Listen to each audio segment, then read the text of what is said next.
Hey guys, Tommy here at Stadia Arcadia. I just want to drop a video to give you guys a quick overlay of the official patch and a couple of other pieces that I think will be of interest.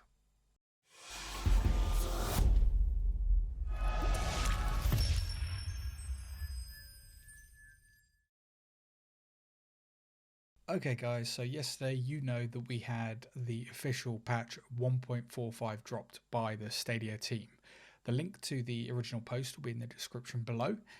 But what I wanted to talk to you about today is what these updates mean. So first of all, let's go through what they are. So we've got here the post read, we're rolling out some new features on Stadia today. Check out the patch notes below.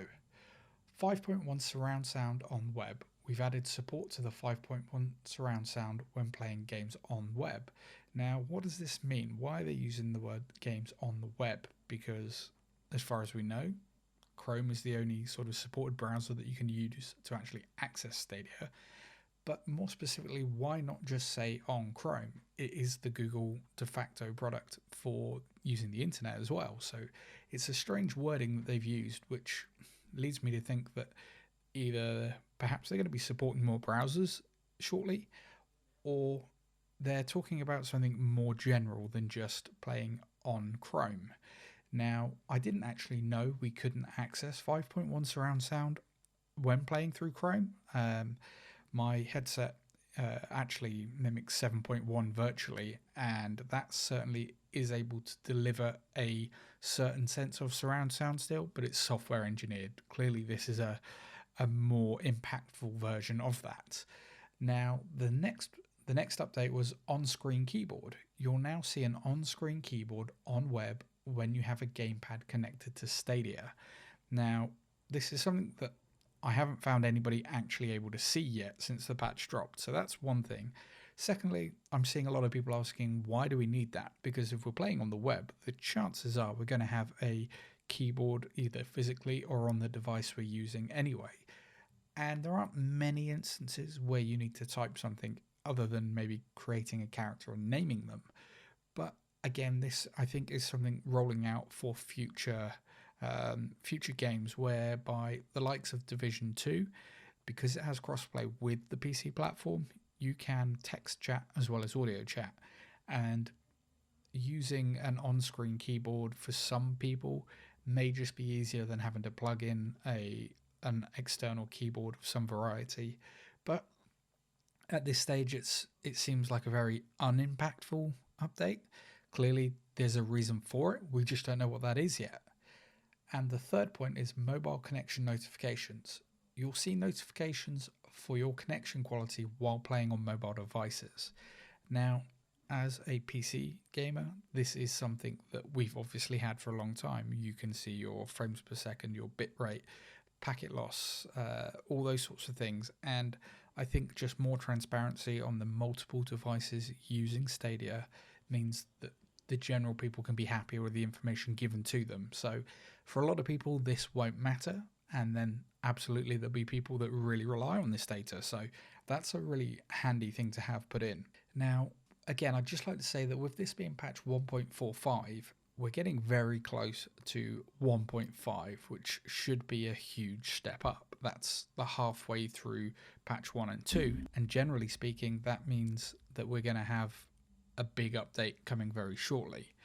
What that means, who knows? It could be the release of some of the features that we've seen from back in the day that still haven't made their way onto the Stadia platform, such as Stadia Crowdplay. That would be certainly a great feature, which could then hopefully very quickly bring along more content-driven games for the Stadia platform as well. Get Packed springs to mind as the #1 game for that at the moment, but I'm sure there'll be others coming as well. Now, I did mention earlier that there are also a couple of other things that I wanted to touch on, and the first of those is we've had a response regarding family sharing coming this year. So again, I will copy the link to the tweet and put it in the description for you guys. But Corey Traxler on Twitter asked the question to Stadia, when are you going to release library sharing with family? Now, this is something we heard of again a long time ago, but nothing seems to be there. We're seeing small updates within the app, but no clear direction of what's going on there. And Stadia have actually replied and said, "Hey Corey, thanks for the tweet. While we have no specific date to share, we plan to enable family sharing this year and are working diligently to get this feature out to everybody as quickly as we can. Stay tuned on our social media channels for news and announcements."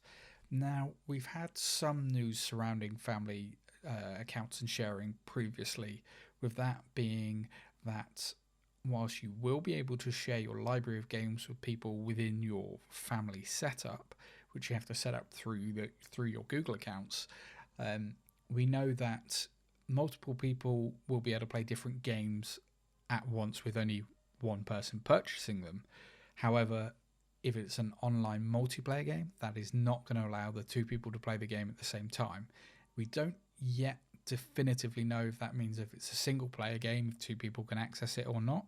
But certainly if it's multiplayer, that's not going to happen. You are required to have a second copy, a second license to enable those features. But the important thing to me with this is that if I want to play something and one of the kids wants to play, I don't know, Stacks on Stacks on Stacks or Spitlings, they would be able to do that. And that's a huge benefit, again, to the system because it brings the cost of ownership down and it just means that more people can enjoy the platform without any upfront costs. If I buy the games and the kids want to play them and I'm playing something different, hey presto, that can be done. It's not an issue. There's no needing to pick up a box and move it somewhere else and plug it into something. You just have to have the means of getting it on your screen through either a compatible device or a Chromecast Ultra and a screen and a controller, and you can plug in and away you go. So that's a pretty big announcement, really, to think that sometime this year we are going to have full access to that system in whatever shape it's going to come. And the other thing that we found out, I was actually found out today, and it was by Adam over at Stadia Source, and that is that the assistant may be closer than we think for Chrome. Reason for this, he actually done quite a good deep dive, and we had a chat about this off air, and he managed to get the code to replicate what the assistant bar will look like. What we assume it's going to look like. Certainly the prototype is how it's displayed, and you can find this, again, I'll link it in the description below, but it doesn't work at this point, but it's a good indication of that it is coming and it's being worked on at the moment. Now, there are over 9,000 lines of code to decipher, so it's not something that anybody's going to be back engineering at this point, but certainly we can get a visual idea of what it's looking like and that it is going to be implemented into the Chrome browser as well. Again, guys, let me know what your thoughts are on this. I know for me, I've not used Google Assistant very much. To be honest, I don't have one of the Google Homes or the Pucks or the Hub or anything like that. But I do have a Alexa, and that's something that I've used moderately. But with the ability, obviously, to load things in Stadia, I can just see the whole ecosystem being enclosed a bit more to incorporate Stadia and other forms of entertainment. We're starting to see things move with YouTube Premium now, and I think this is all a part of the bigger picture. We're going to see a much tighter ecosystem soon that is just more fluid to move between these different things. So, all right, guys, I'm going to wrap this one up here now.